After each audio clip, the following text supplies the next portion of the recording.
Here's what I would do if I wanted to start recording content online or for social media, whatever. First thing I would do is I would go get a camera. I would do my research. I would say, okay, am I going to go with a Sony, a Canon, an iPhone, a Nikon, or some other high end brand that makes cameras, right? Whatever. First of all, figure out what you're going to use. Second of all, you're going to want to get a lens for that camera. You're probably going to go down the rabbit hole and you're going to say, well, what do I need? There's like a wide angle or like a zoom lens. Just trying to keep the terms kind of blank here, but where do I start? What am I going to get? You're going to want to do a lot of research on that. So, camera, lens, and let's just completely throw out the whole idea of an iPhone. Let's just say completely budget friendly content recording setup, right? Camera, lens. Third thing, tripod. You're going to be like, what the hell? Never bought a tripod before. What should I get? Do your research there. Again, I'm not going to go into detail on any of the types of stuff here. If you want me to put together a full video on what brands I use or have used or what we find to be most helpful or, whatever holds up the best, stuff like that, put it in the comments below and we'll make a video on it. Otherwise, I'm not going to go into that. Fourth thing I would look into is audio. What are you going to record your audio with? Is it going to be a wireless microphone setup? Are you going to use something? This is a wireless mic, by the way. It's just, I have a, Rode makes this, whatever. I'd have to do a breakdown video, honestly, because there's a lot. So you can either do a wireless mic setup or like a wired in mic setup or like a shotgun mic, or maybe you have like a boom mic hanging off your desk. Where's that going to run to? Take all that stuff into consideration. Do research on wireless mic brands and then do research on hardwired in mic brands and shotgun mics. I guess the other option would be just, you could just record it through the camera too, but it's not going to probably sound the best. You're going to pick up a bunch of background noise. Fourth thing you're going to have to look into is memory card. You're going to need a memory card for that camera, and there's a lot of different types of cards you can also get that record to certain certain settings. There's a lot of different cards out there as far as like recording wise, like how it records all the data. But you can find a basic card. Fifth off, I think we're on 5, is you're going to want to get something to edit on. And I'm not talking about the editing program. I'm talking about the hardware. So I'd recommend getting a laptop because you'll be able to take your laptop places and do this on the go. You're not always kind of locked in, but most of the time a laptop's going to be efficient enough. Do your research there. I'm biased to Mac just because it's easy for me to I use an iPhone, so it's easy for me to airdrop stuff, and I've been an Apple user for like 10, 12 years, so it's just kind of my preference. But I'd say that would be the next thing is a laptop. Then if you want to get into it even deeper, you can get into monitors, and monitors can range from very cheap to very expensive depending on what you're doing. Sixth thing you're going to want to look into is getting an editing program. Again, there's a lot of different programs out there for editing. Final Cut Pro obviously is compatible with Apple. I like Final Cut Pro because it's very basic. There's tons of YouTube videos out there on it on like what to use and how to. It can also be very advanced. Editing is so. I think editing nowadays has this huge misconception, especially with like social media marketing and videography. Now, I'm not going to say you got to use Final Cut Pro to edit a movie, which you could, but let's not get into that. This is good entry level stuff I'm talking about here that also can be pushed to the limits. Final Cut Pro X is great. Premiere and DaVinci and some others, like those are just the top three that come to my name.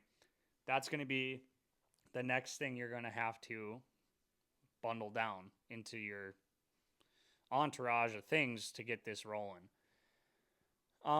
Seventh thing is lighting. I wouldn't even say this is a must, but if you want it to look somewhat good, you're going to want to have some sort of lighting going on. I don't have this set up to like a perfect tone right now, or a perfect. I don't have this set up to like a perfect lighting 101 course. Like I just literally threw this in front, like a ring light in front of my camera or behind my camera, and then I have a light in the background. And you can dig into all these certain videos on how to light video properly and all that stuff. But that's also something that's going to be kind of adjusted on your camera settings as well. And that's a whole other thing to get into. And I think what I'll do in this video is I'm going to put together some other videos that I've found on YouTube with great tutorials on how to set certain stuff up. Like I'll just go through like all my gear, and then I'll go ahead and I will show you what I use, and maybe I'll find like tutorials on the settings for the gear that I use and like how to set it up, because I'm not going to make a video on how to set all that stuff up. It's just a lot. But this is kind of like a good starting point. I try to explain this to people all the time. Like there's so much out there you have to do for research until you start figuring out what's going to work and what's good and how, budgeting for it and stuff, because it's not cheap either. What do we got next? There's a lot of stuff. Hardware for your camera. That, like, you don't really need all this fancy extra bolt-on stuff to your camera. As far as like extension handles and rods and just all this other stuff. You could get a monitor, I guess, if you really want to, if you want to look at yourself while you're filming. But I'm more of like, I like creative video and cinematic stuff. So like that's where I would get into that. But if you're doing talking head, but just for talking head content, you don't need to get into all this additives to your camera. The eighth thing I would look into getting on top of all that other stuff is a hard drive. This could either be, and I would actually recommend getting two different types of hard drives. I get an external hard drive, and then I would get a mobile hard drive, or external and mobile. I don't know why I'm spacing this. I say them all the time. I might be leaving one out, but external hard drive, that one that you just kind of leave on your desk and you store everything on, anything from like 3 to 8 terabytes, just to keep it safe. And that's what you will leave on your desk that you can plug in, and you can house all of your content and media there. And that way, every time you plug your computer in or your laptop, then you're able to just drag your stuff off of there or edit off of there, because depending on how much video footage you're taking, you're going to be taking, or video footage that you're taking, you're going to want to have enough storage for it, because it's going to add up quickly. And it's also going to take up storage on your laptop when you're editing. So the smaller that your gigabytes are, or your RAM and your gigs are on your internal hard drive on your laptop, the faster that's going to fill up when you drag these files onto your desktop or into your editor. And that's another thing you have to talk about too, is having enough space, disk space, for when you're editing, depending on the file sizes and all that. So those are quite honestly the bare basics, I feel like, of getting this done. And I might have added a little too much in there, but honestly, like, that's kind of bare bones where you could start. Trying to do all this stuff off your phone is going to be really freaking hard. Like, it's a lot of freaking work. You're going to be able to hammer through a lot of stuff shooting off a camera on your, like, a setup like this or something, or on a laptop, way more than you're going to be on your phone. And honestly, like editing TikTok videos and Instagram reels and stuff on your phone, like it's really tiresome. And it's just a small dinky screen. So, depending on what you're doing with all this, I guess it's personal preference, but I would recommend you need to get the correct setup. Uh, and then after all of that, with all that being said, I don't know. Like, I guess I could go do a breakdown in the description of what I use and what I have used in the past that would work.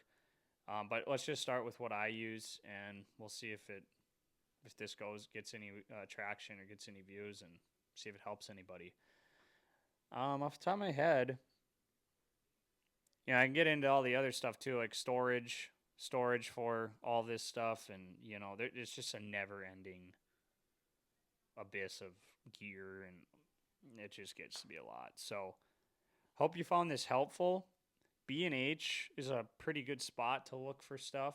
Best Buy, if you live close to one, or you just they have pretty general, stuff over there. But bnh.com is going to have a good selection to browse. I'm not saying you got to buy from there, but that's where I've bought a lot of my stuff throughout the years.